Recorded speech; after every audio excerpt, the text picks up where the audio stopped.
फटी हुई वर्दी, दर्द से कराहते, आंखों में आंसू लिए और चारों तरफ पुलिस वालों से घिरे, ये हैं दिल्ली पुलिस के असिस्टेंट कमिश्नर ऑफ पुलिस विवेक भगत। ये वीडियो है 22 जुलाई की देर शाम की। दिल्ली के जंतर मंतर से लेकर कनॉट प्लेस तक उपद्रव हुआ, सुरक्षा बलों और प्रदर्शनकारियों के बीच टकराव हुआ। आरोप है कि प्रदर्शनकारियों ने सुरक्षा बलों पर पत्थर चलाए, उन पर हमला किया। कई पुलिस वाले घायल भी हुए, इनमें से एक थे विवेक भगत। न्यूज एजेंसी एनआई की रिपोर्ट में दिल्ली पुलिस के हवाले लिखा गया कि 22 जुलाई की देर शाम करीब 8:30 बजे कनॉट प्लेस के टॉलस्टॉय मार्ग के पास कुछ उपद्रवियों ने पुलिस पर पथराव किया और उन पर बोतलें फेंकी। इस हमले में एसीपी विवेक भगत घायल हो गए। पुलिस बल की मौजूदगी में उन्हें तुरंत इलाज के लिए डॉक्टर राम मनोहर लोहिया अस्पताल ले जाया गया। 23 जुलाई की सुबह आरएमएल अस्पताल की ओर से जारी की गई विज्ञप्ति में बताया गया कि डॉक्टरों की जांच में विवेक के दोनों हाथों, पैरों और कंधे पर कई जगह चोट मिली। उनके सिर के पिछले हिस्से में भी सूजन थी। एसीपी विवेक भगत ने डॉक्टरों को बताया कि घटना के बाद उनके कान से खून निकल रहा था और उल्टी भी हुई थी। अस्पताल की सर्जरी टीम ने उनका इलाज किया और जरूरी चिकित्सा दी। इसके बाद एसीपी विवेक भगत ने आगे का इलाज एम्स नई दिल्ली में कराने की इच्छा जताई। डॉक्टरों की जांच पूरी होने के बाद उनके अनुरोध पर उन्हें आरएमएल अस्पताल से छुट्टी दे दी गई। विवेक के अलावा इस हिंसा में पंजाबी बाग के एसीपी जयप्रकाश भी घायल हुए। दिल्ली पुलिस के मुताबिक शाम करीब 4:30 बजे ड्यूटी के दौरान प्रदर्शनकारियों ने पथराव किया, जिसमें एक पत्थर एसीपी जयप्रकाश के माथे पर लगा। वो बुरी तरह से घायल हुए और उन्हें भी इलाज के लिए अस्पताल भेजा गया। सोशल मीडिया पर विवेक और जयप्रकाश के अलावा घायल पुलिस वालों की दर्जनों तस्वीरें हैं, जो इस प्रदर्शन की एक दूसरी ही छवि पेश करती हैं। प्रदर्शन के बीच हो रही इन हिंसक घटनाओं का शिकार दोनों तरफ के लोग हो रहे हैं। प्रदर्शनकारी पुलिस की मार से चोटिल हो रहे हैं, तो कुछ पुलिसकर्मी भी घायल हुए हैं। खबरगांव ने आपको उन पुलिस वालों और सुरक्षा बल के अफसरों के बारे में भी बताया जिन्होंने प्रदर्शन में महिलाओं के साथ कथित बदसलूकी की थी। इस वीडियो में बात उन पुलिसकर्मियों की जो खुद हिंसा के रिसीविंग एंड पर रहे। जिन विवेक भगत को वीडियो में रोता और दर्द से कराहता देख रहे हैं, उनके नाम पुलिसिंग की कई उपलब्धियां दर्ज है। दिल्ली कॉलेज ऑफ इंजीनियरिंग से सिविल इंजीनियरिंग करने वाले विवेक जनवरी 2019 से ही पुलिस सेवा में हैं। अगर आप विवेक के कंधे पर लगे शोल्डर टाइटल को देखेंगे तो वहां आपको दिल्ली के दूसरे पुलिस वालों की तरह डीपी माने दिल्ली पुलिस नहीं, बल्कि DANP लिखा दिखाई देगा। इसका मतलब क्या है?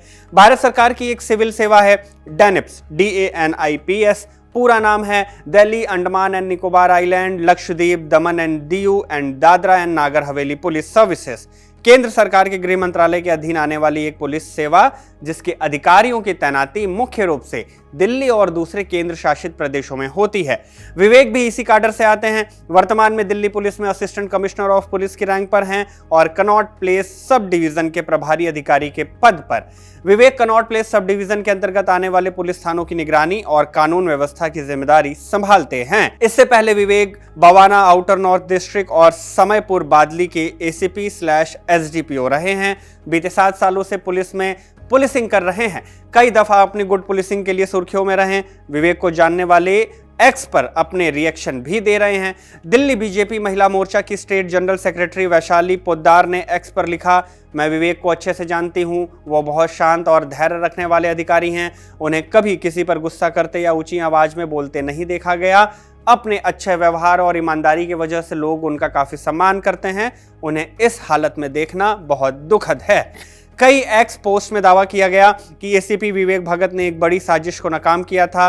दरअसल दिल्ली पुलिस ने अप्रैल 2026 में 4 लोगों को गिरफ्तार किया था। आरोप है कि वो टॉय कार में बम लगाकर हमला करने की कोशिश कर रहे थे।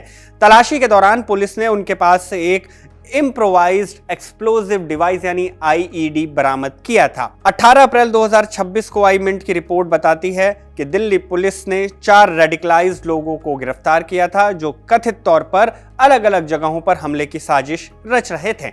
ये खबर और भी कई न्यूज वेबसाइट्स पर मिलती है, लेकिन किसी भी रिपोर्ट में उस टीम का जिक्र नहीं मिलता जो इस कार्रवाई में शामिल थे। यानी विवेक भगत को लेकर सोशल मीडिया पर जो दावे किए जा रहे हैं, उसकी पुष्टि उस वक्त छपी खबरों से नहीं हो पाती। इस तरह के अपुष्ट दावों से भरे और भी कई सोशल मीडिया पोस्ट किए जा रहे हैं। हालांकि किसी भी पुलिस अधिकारी के साथ हुई हिंसा को इस पैमाने के आधार पर नहीं देखा जा सकता कि उसने अपनी पुलिसिंग करियर में क्या झंडे गाड़े हैं। हिंसा हिंसा होती है।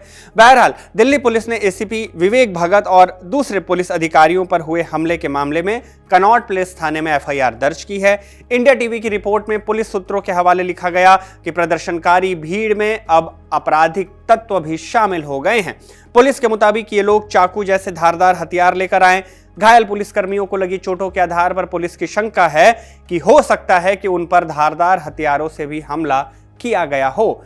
रिपोर्ट के मुताबिक पुलिस ने इस मामले में पुलिसकर्मियों की हत्या के प्रयास, दंगा करने और सरकारी संपत्ति को नुकसान पहुंचाने जैसी गंभीर धाराएं लगाई हैं। लेकिन सवाल है कि ये खबरें पुलिस सूत्रों के हवाले से क्यों आ रही हैं?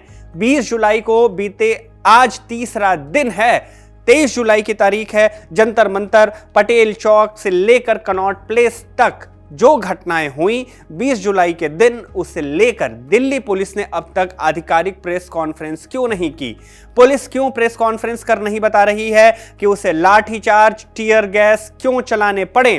क्या पुलिस ने पैलेट गन का इस्तेमाल किया, जिसके आरोप लग रहे हैं? और इस सवाल का भी जवाब देना चाहिए कि इस पूरे घटनाक्रम में कितने पुलिस वाले घायल हुए, कितने स्टूडेंट्स को चोट आई? इन सवालों के आधिकारिक जवाब का इंतजार करना होगा, क्योंकि ये सवाल पुलिस सूत्रों के हवाले से आ रही सूचनाओं से डील नहीं किए जा सकते। खैर, आप इस पूरे मामले पर क्या कुछ सोचते हैं? कमेंट बॉक्स में हमें लिख भेजिएगा। मेरा नाम शुभम है, कैमरे के पीछे मेरे साथी इरशाद हैं। आप देखते रहिए खबरगांव।